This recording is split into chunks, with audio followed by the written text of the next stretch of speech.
사랑하는 부민교회 성도 여러분, 한 주간 편안히 지내셨습니까? 부민수요 성경 공부 시간이 돌아왔습니다. 우리 기쁜 마음으로 함께 참여하고 함께 공부했으면 좋겠습니다. 자, 먼저 기도합시다. 은혜로우신 하나님, 이 시간 우리 모두에게 성령의 은혜를 더하셔서 하나님 말씀을 잘 배울 수 있도록 은혜 내려주시고 지혜와 명철을 더하여 주옵소서. 예수님 이름으로 기도합니다. 아멘.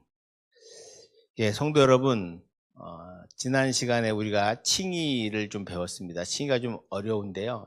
교리 자체가 어렵습니다. 근데 칭의라고 하는 것이 무엇인가를 제가 설명드렸고, 칭의는 하나님의 우리를 향한 선언이다. 너희들은 죄인이 아니고 의인이다라고 이렇게 선언해 주시는 것이고, 그 선언의 핵심에는 뭐가 있다?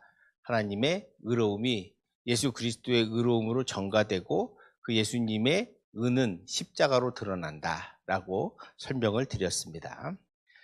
이 깔뱅은 칭의론을 종교가 열고 닫히는 중요한 경첩이라고 했습니다. 경첩이라고 하는 건 우리가 문 닫고 열 때 그 닫는 거 있지 않습니까? 그 경첩이죠.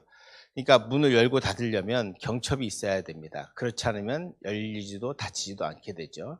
마찬가지로 칭의라고 하는 것이 그만큼 핵심적인 교리라는 것을 설명해 주고 있는 것입니다. 그러니까 우리가 구원받기 위해서는 믿어야 하죠. 이 믿음이 칭의의 도구적 근거이고 그 믿음으로 그리스도의 공로가 우리에게 전가된다고 말하고 있습니다. 그 미국의 신학자 웨인 구르뎀이라고 하는 분이 있는데 이분의 견해를 한번 우리가 보도록 하겠습니다. 첫 번째, 교재 보시면 칭의는 하나님에 의해 내려진 법적인 선언이다. 제가 지난 시간에도 말했지만 법적 선언이다. 재판관이 땅땅땅 너는 무죄 꽝꽝꽝 이렇게 치는 것과 같다 그랬습니다. 그래서 그거는 아무것도 아닌 것처럼 보이지만 그것으로 인하여 그 사람이 그 사법부의 결정이 그 사람의 인생을 결정짓는 것처럼 마치 하나님께서 우리에게 의롭다고 땅땅땅 쳐주심으로 말미암아 우리는 구원받았다라고 하는 것이에요. 그래서 존 머리라고 하는 분은 중생과 칭의를, 자, 중생은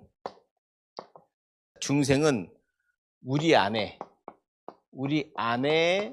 일어나는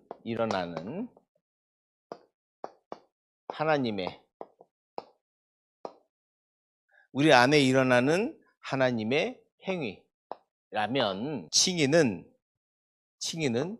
우리를 향한 하나님의 판결이다. 여러분, 이 차이를 잘 보셔야 됩니다. 중생은 우리 안에 일어나는 하나님의 행위, 하나님께서 우리 안에 역사하셔서 우리가 성령의 은혜로 내가 죄인임을 깨닫고 하나님이 나를 사랑하셨고 내가 의롭게 되었구나라고 하는 것을 깨닫는 그런 중생의 역사가 있다면, 칭의는 우리를 향한 하나님의 선언이에요. 뭐라고? 너의 죄가 용서되었다. 땅땅땅. 이겁니다. 이게 칭의입니다. 이걸 이제 우리가 기억해 주셔야 되고, 두 번째, 하나님께서 자신의 관점에서 우리를 의롭다 하신다. 첫 번째, 칭의는 더 이상 우리에게 죄에 대한 죄책이 남아있지 않다라고 이렇게 선언하는 것이다. 자, 로마서 8장을 보시면, 로마서 8장 1절 보시면, 로마서 8장 1절을 보세요. 그러므로 이제 그리스도 예수 안에 있는 자에게는 결코 정죄함이 없나니. 자, 그리스도 예수 안에 있는 자에게는 정죄함이 없다라고 사도 바울이 선언하고 있습니다. 이거는 곧 하나님의 선언이십니다. 하나님께 의롭다함을 받은 사람은 더 이상 죄에 대해서 묻지 않는다는 거예요. 네 죄에 대해서 묻지 않고 더 이상 모든 죄가 용서되었다. 그래서 다시는 그 죄로 인해서 정죄함을 받지 않는다라고 하는 거예요. 한마디로 말하면 책임을 묻지 않는다는 거죠. 책임을 묻지 않는다. 이제 우리의 죄는 용서된 것이다 라고 보셔야 합니다. 두 번째, 하나님께서 단순히 우리를 중립적인 존재로 보시는 것이 아니라 하나님의 관점에서 실제로 의롭다 여기시는 것입니다. 우리의 죄의 용서를 선언으로만이 아니라 실제로 용서하셨다는 거죠. 그러니까 판결로 재판은 선언해서 땅땅땅 너는 무죄 이렇게 말하고 끝나는 거지만, 그러나 그 마음에 미안함이나 뭐 이런 거 있을 수 있으나, 그러나 주님께서 하시는, 하나님께서 하시는 이 죄 용서의 선언은 우리를 실제적으로 용서하셨다는 것을 말해주고 있고요. 바리새인들이 율법에 목을 맨 이유가 구원받기 위해서였잖아요. 그러나 칭의는 그렇게 오지 않고 너의 올바름, 내가 율법을 잘 지켜서 구원받을 수 있다라고, 용서받을 수 있다고 생각했던 것이 잘못되고, 오직 하나님께서 은혜로 오셔서 너의 죄를 용서해 주시는 것, 이것이 바로 하나님의 칭의요, 그리고 이것은 하나님의 사랑의 표현이기도 하시다라고 하는 걸 우리가 이해하시면 좋을 것 같습니다. 자, 세 번째, 하나님께서 예수 그리스도의 의로움을 우리에게 전가시켰기에 우리가 의롭다고 선언하셨다.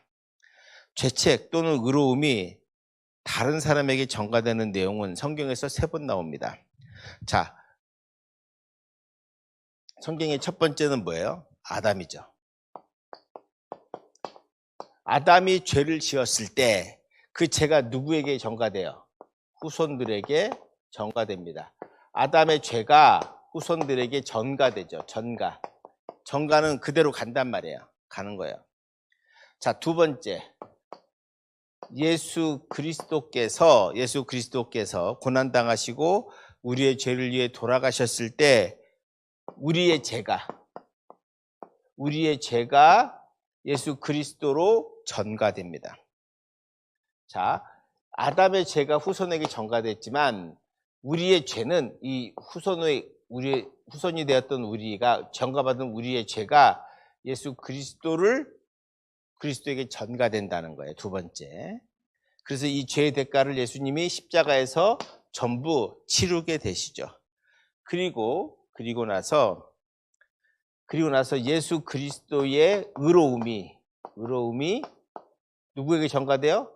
우리에게 전가됩니다. 그래서 우리는 그리스도의 의로움으로 구원받는다. 자, 고린도전서 1장 30절 보세요. 고린도전서 1장 30절. 고린도전서 1장 30절에 너희는 하나님으로부터 나서 그리스도 예수 안에 있고 예수는 하나님으로부터 나와서 우리에게 지혜와 의로움과 거룩함과 구원함이 되셨으니. 자, 이 말씀을 잘 보세요. 우리는 하나님으로부터 나서 예수 안에 있고 예수는 하나님으로부터 나와서 우리에게 지혜와 의로움과 거룩함과 구원함이 되셨다.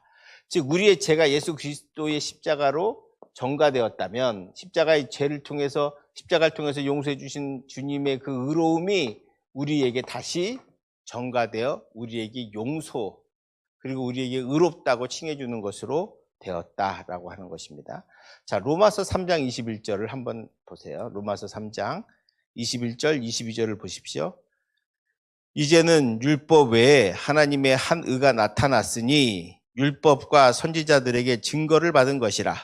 곧 예수 그리스도를 믿음으로 말미암아 모든 믿는 자에게 미치는 하나님의 은이 차별이 없느니라. 자, 율법 외에 하나님의 한 의로움이 나타나셔서 그것으로 인해서 우리가 구원받게 되었다라고 하는 거죠. 22절 보시면 곧 예수 그리스도를 믿음으로 말미암아 모든 믿는 자에게 미치는 하나님의 은이 차별이 없다는 거예요.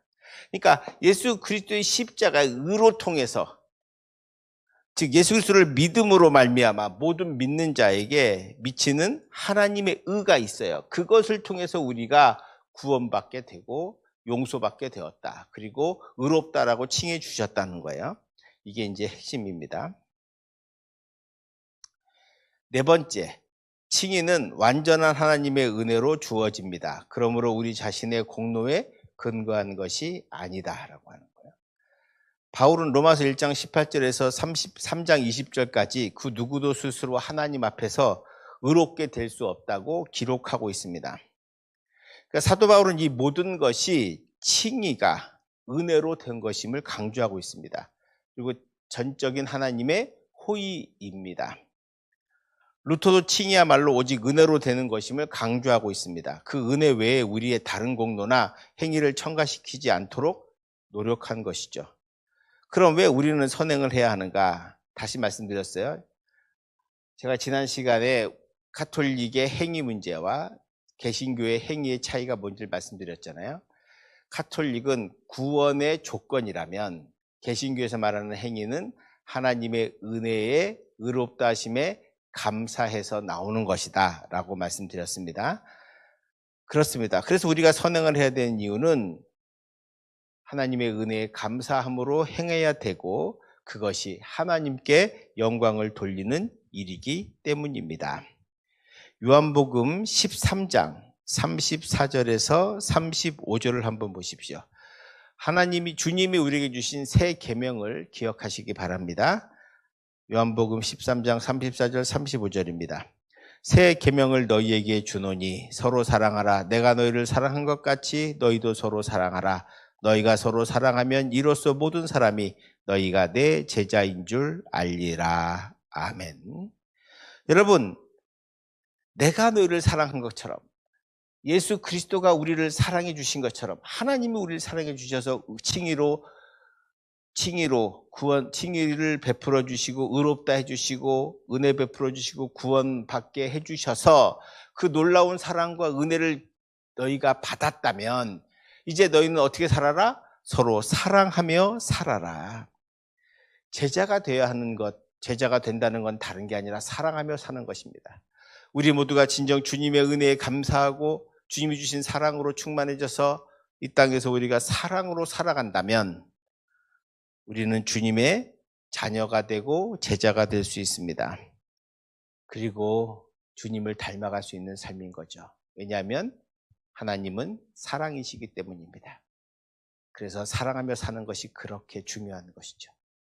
사랑하는 성도 여러분, 우리 주 안에서 칭의로 구원받은 우리 모두 값없이 의롭다함을 받은 그 하나님의 은혜를 기억하면서 서로 사랑하며 주님과 함께 이 땅에서 아름다운 인생을 살아가시는 저와 여러분 되시기를 주님의 이름으로 축원드립니다. 기도하겠습니다.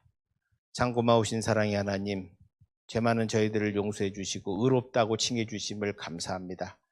이제 주님 칭의로 구원받은 우리들 이제 믿음으로 살게 하시고 주님의 말씀에 의지해서 사랑하며 살아갈 수 있도록 은혜 내리워 주시옵소서. 감사드리며 예수님 이름으로 기도합니다. 아멘. 예, 성도 여러분, 다음 시간에 뵙겠습니다. 수고하셨습니다.